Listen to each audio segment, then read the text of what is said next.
Olha só que ironia fascinante. Em 14 de maio de 2026, uma delegação americana de altíssimo nível pousou em Pequim. Acompanhando Donald Trump estavam alguns dos maiores executivos de finanças, tecnologia e manufatura dos Estados Unidos. Eles chegaram cheios de cartas na manga, sabe? Ameaças de tarifas, sanções secundárias, pressão sobre rotas marítimas, o pacote completo. Mas a simples presença desses gigantes corporativos ali, na mesma sala, escancarava uma realidade inescapável. Simplesmente não tem como cortar a China da economia global sem causar um estrago absurdo na própria cadeia de suprimentos do Ocidente. E é exatamente por isso que a nossa análise de hoje vai desvendar como essa dependência mútua preparou o terreno para uma mudança sistêmica gigantesca. A gente vai ver como uma arquitetura financeira e logística totalmente nova, literalmente do zero, está sendo erguida para contornar o sistema financeiro tradicional. Então, para a gente mergulhar a fundo nisso, nosso roteiro vai passar por 5 pontos rápidos. Primeiro, o dilema das sanções. Depois, o escudo legal de Pequim. Em seguida, o sistema financeiro paralelo. Aí vamos para as frotas fantasmas em movimento. E por fim, o ponto crítico do Canal do Panamá. Começando pela seção 1, o dilema das sanções. Para colocar todo mundo na mesma página, a força motriz por trás desse novo sistema de comércio alternativo é, no fundo, a pressão colossal das sanções secundárias e, claro, a busca incansável pelo controle do fluxo financeiro global.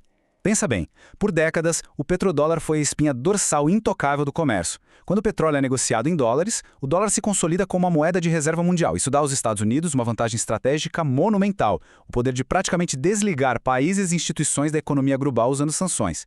Mas aí, do outro lado do ringue, entra o Petro-Yuan. Com o aumento da tensão envolvendo o Irã lá no Estreito de Hormuz, a gente está vendo uma aceleração absurda na criação de canais de pagamento garantidos pela China. Negociar petróleo em yuan, cobrar pedágios marítimos em yuan, tudo isso constrói uma infraestrutura paralela que simplesmente ignora a rede tradicional baseada no dólar.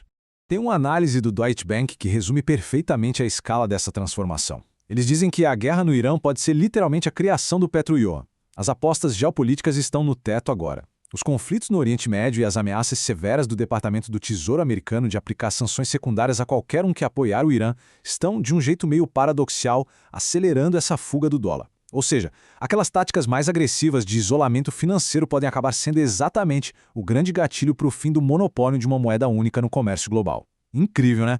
Vamos para a seção 2, o escudo legal de Pequim. Saindo um pouco da teoria financeira e indo para o papel, é impressionante ver como isso virou lei da noite para o dia. A China parou de só enviar aquelas famosas notinhas diplomáticas de repúdio e passou a montar um arsenal jurídico pesado e super rápido. É só prestar atenção nas datas. No dia 7 de abril de 2026, foi promulgado o Decreto 834, focado em blindar as cadeias de suprimentos. Dias depois, em 13 de abril, saiu o Decreto 835, dessa vez batendo de frente com a jurisdição extraterritorial. Foi uma jogada relâmpago.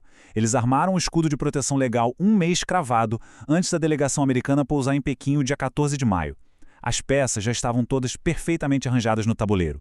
E essa nova estrutura de contra-sanções muda completamente as regras do jogo. Historicamente, a China nunca reconheceu sanções unilaterais. Mas esses novos decretos representam uma mudança de postura brutal. Eles saíram da defesa pura e simples e foram para um ataque legal proativo. O que acontece agora é que as multinacionais caíram num dilema de conformidade gigantesco. Se uma empresa obedece às sanções dos Estados Unidos, ela toma pancada do outro lado, enfrentando penalidades severíssimas sobre essas novas leis chinesas. E o mais impactante é que essa malha legal se estende até Hong Kong, transformando o que a gente conhecia como um centro financeiro neutro em uma questão crítica de segurança nacional para Pequim. Isso nos leva à seção 3, o sistema financeiro paralelo.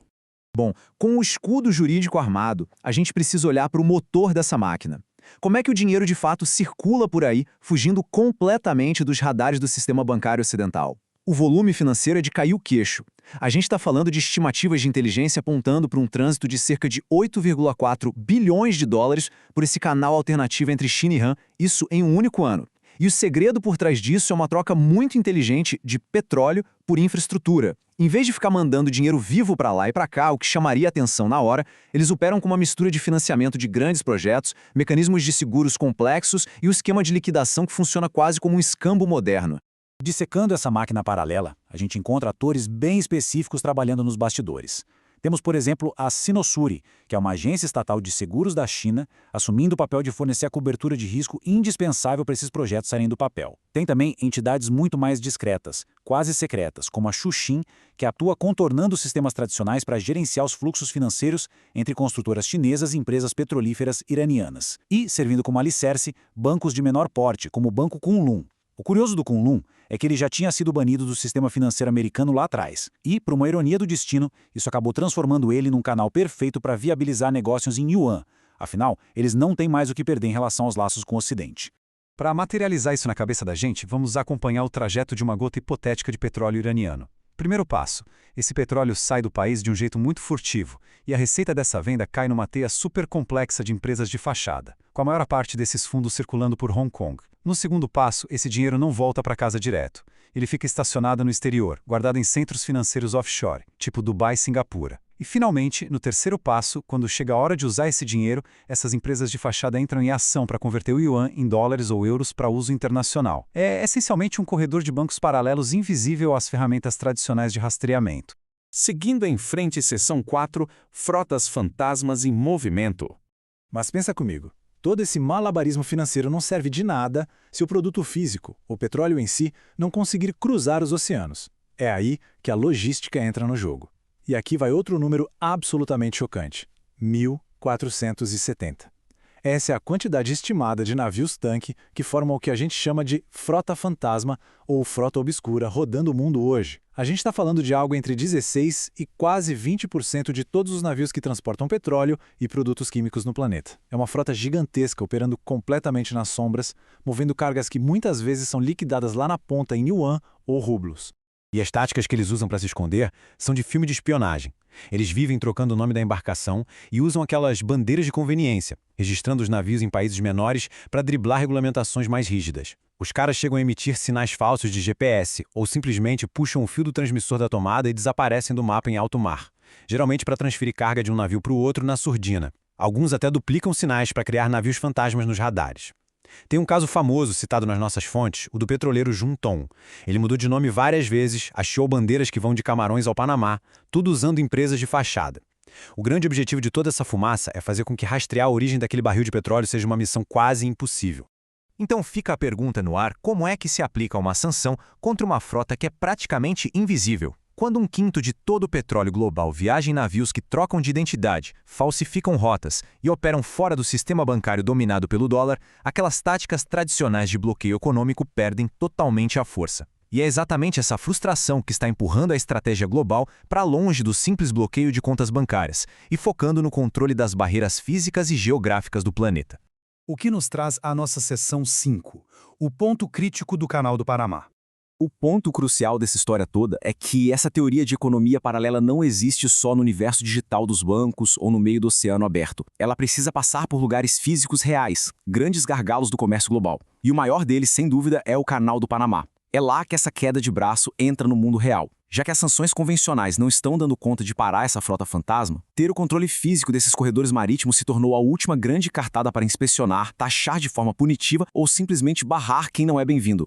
O que está acontecendo no Panamá hoje é o resumo perfeito de tudo que a gente explorou até aqui. De um lado, a gente tem Washington se articulando através de parcerias com fundos gigantescos de infraestrutura, como a DIP, gerenciada pela BlackRock. O objetivo, claro, é tentar comprar e controlar essas infraestruturas vitais, como os portos operados pela CK Hutchison, e com isso usar o peso da máquina para ameaçar apreender navios ou cobrar taxas absurdas. Do outro lado, a China não dá um passo atrás. Com aqueles mesmos decretos legais que a gente mencionou lá no começo, Pequim montou o seu contra-ataque. Eles estão prontíssimos para contestar qualquer bloqueio na justiça, levar o caso para tribunais de arbitragem internacionais e, principalmente, usar a carta da retaliação econômica pesada contra qualquer país que tente apreender ativos chineses a mando de potências estrangeiras.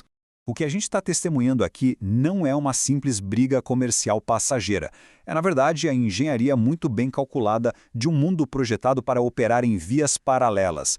Leis de contra-sanções, petro-yuan, bancos operando nas sombras, uma frota marítima fantasma e o controle dos maiores portos do mundo. Todas essas são as engrenagens desse novo motor gigante. O grande ponto de observação agora é ver se essa mega infraestrutura vai começar a atrair outros países que também buscam uma alternativa ao sistema ocidental tradicional. E à medida que tudo isso ganha corpo, a grande pergunta que define a nossa era fica martelando na cabeça. À medida que as redes financeiras divergem, será que a economia global vai se fragmentar permanentemente em sistemas de múltiplas vias? Fica aí essa reflexão fundamental. A gente se encontra na próxima exploração.